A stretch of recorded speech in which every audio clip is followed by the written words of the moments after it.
I sent my cheating wife on our vacation alone with no money, and then the unexpected happened. So, my wife, Laura, and I were supposed to go on a vacation together. You know, one of those romantic, tropical paradise trips you book to escape the daily grind. Well, let's just say things didn't exactly go as planned. Now, I should mention, I found out Laura was cheating on me with her boss Larry about 2 weeks before our trip.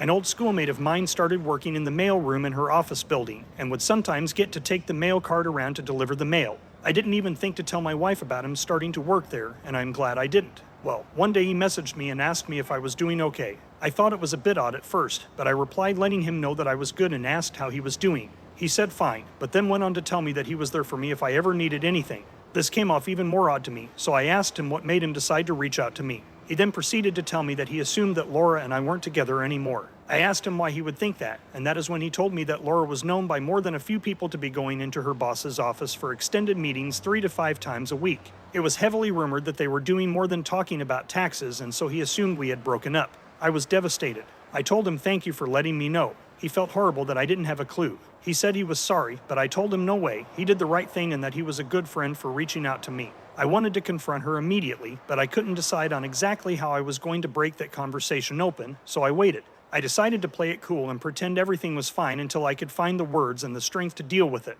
I called my father and he said I should just go to her right away, but my plea with him is that I was suffering badly and that she needed to suffer. He urged me not to go to a dark place, but the more he urged me, the further into the darkness I went. Sorry, Dad. That is when I knew I had to make her suffer as I was suffering. So I thought about how I could leave her abruptly so she didn't see it coming, but it would take more than a day to pack up and leave my home of 4 years. And then it hit me. Send her on vacation alone and stay home and pack. I worked out all the details and then waited patiently. So the day of our vacation arrives, and we head to the airport. I insisted on carrying both of our carry-on bags, including the one with her purse and all her money. She didn't think much of it. I mean, I was just being a helpful husband, right? When it was time to board the plane, I let her go ahead of me. Just as she was about to enter the final gate, I stopped and told her I had to call my mom. I needed to give her some last-minute instructions for taking care of our cats while we were away. Laura, being none the wiser, got on the plane without me. I waited in the boarding area, watching as the plane took off without me on it. Laura tried to get off the plane when she realized I wasn't coming, but the flight attendants told her they'd radio back and make sure I got on the next flight. Back in the waiting area, the staff announced my name and I approached them and let them know it was me and that I had indeed missed my flight and arranged to be on the next flight. I had done it. She was stuck on that plane, flying towards paradise all by herself. I have to tell you, that was more of an adrenaline rush than I have had in a long time.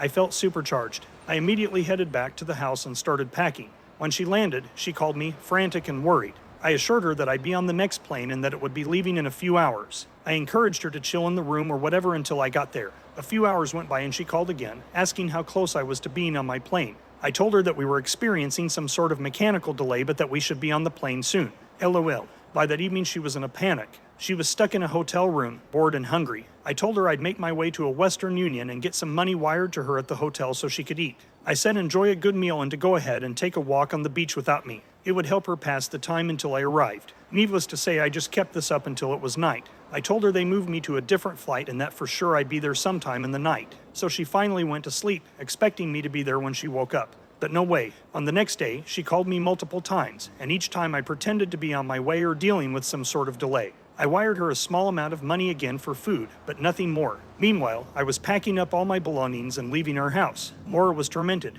absolutely tormented. She just kept wondering why I just couldn't make it to our vacation destination. Little did she know that I had no intention of joining her. So by midday of day number 2, I had pretty much packed everything I intended on taking with me. So I stopped responding to her calls and texts. I just stopped cold. This really freaked her out. Her parents started calling me. Her sister called me. She called the police and they went looking for me at the airport and then came by the house. I didn't answer the door. I know, that is absolutely horrible, isn't it? Finally, my parents started calling. I answered them and apologized to Dad for not taking his advice, but that Laura needed to suffer for hurting me so bad. She wasn't in any danger, she was just stuck in a difficult situation that she didn't ask to be in.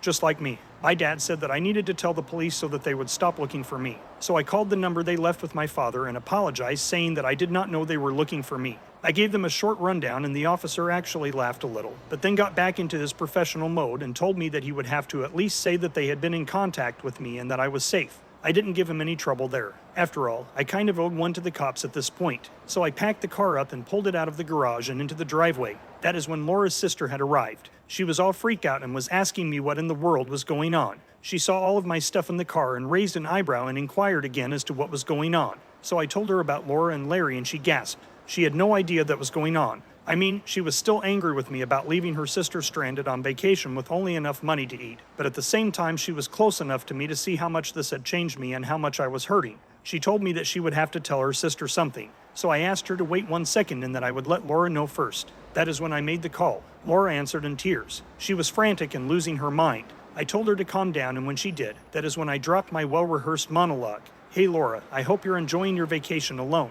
I know about your little affair with Larry. I'm filing for divorce, and I never want to see you again. And then I abruptly hung up. She tried to call back, but I rejected the call. Then again. So I shut my phone off. I looked at her sister. She had tears in her eyes. She gave me a hug and said she was sorry, and then she left. And then I did the same. I can only imagine the look Laura must have had on her face when I dropped that bomb. I heard that she scrambled to get her flight rearranged so she could come home as soon as possible.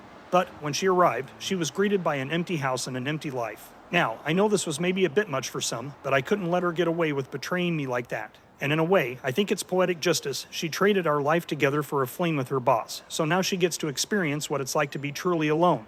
But wait, there's more. Remember Larry, her stupid boss? Well, I did some digging and found out he was married and had been married to his wife, Anne, for 7 years. So I used Spokio to get her number and called her to fill her in on the details of their little affair. So now, they ended up getting a divorce as well. And even went one step further and called Larry's supervisor and told him everything, and now Larry lost his job because of the whole mess. Shortly thereafter, Laura lost her job as well. Boom baby. Finally, the work was done and I could now move on to rebuilding my life. So, as the dust settled and Laura's life began to crumble around her, I got an unexpected call from Anne. She had heard about my little stunt with the vacation and reached out to me. We met up for coffee to discuss our mutual heartache and our experiences with betrayal. It was oddly therapeutic to connect with someone who understood exactly what I was going through. Anne and I quickly became close friends. We supported each other through the difficult process of rebuilding our lives after our respective divorces. Our bond grew stronger as we discovered we had a lot in common, not just our unfortunate circumstances. Oh, how the universe works in mysterious ways. Meanwhile, Laura was struggling to pick up the pieces of her shattered life. She lost her job and had to move back in with her parents. I heard through the grapevine that she was having a hard time finding a job and that she took up a minimum wage job to make ends meet. It's not the life she envisioned when she threw our marriage away for a fling with her boss, that's for sure.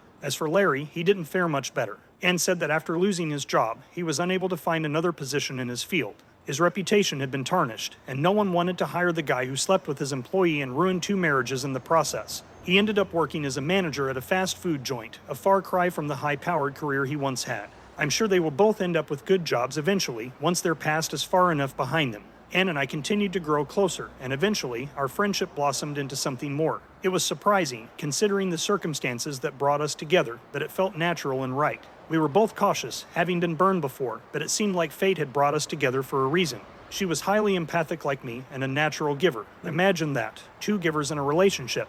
Who has ever heard of such a thing? LOL. In a strange twist of irony, Anne and I decided to take a vacation together, just the 2 of us. We chose a completely different destination, of course, and made sure to triple check that we both boarded the plane this time. I even teased that I had to use the bathroom before the plane took off and pretended to start to get up. Anne grasped my hand tightly and wouldn't let me leave my seat. Though that was all meant to be funny, it was also highly indicative of what was really going on between us. Anne didn't want me to go, ever, and I knew that I didn't want to leave her either. It was during that trip that we realized we were truly in love and ready to start a new chapter in our lives, together. Fast forward to today, and Anne and I are happily married. We've built a beautiful life together, and we're grateful every day for the second chance we were given. As for Laura and Larry, I don't know much about their lives now, nor do I care to. They made their choices, and they have to live with the consequences. The moral of the story, my friends, is that sometimes life throws you a curveball, and you have to find a way to adapt and move forward. Betrayal and heartache may seem insurmountable, but with time, support, and a little bit of well-timed revenge, you can find happiness again.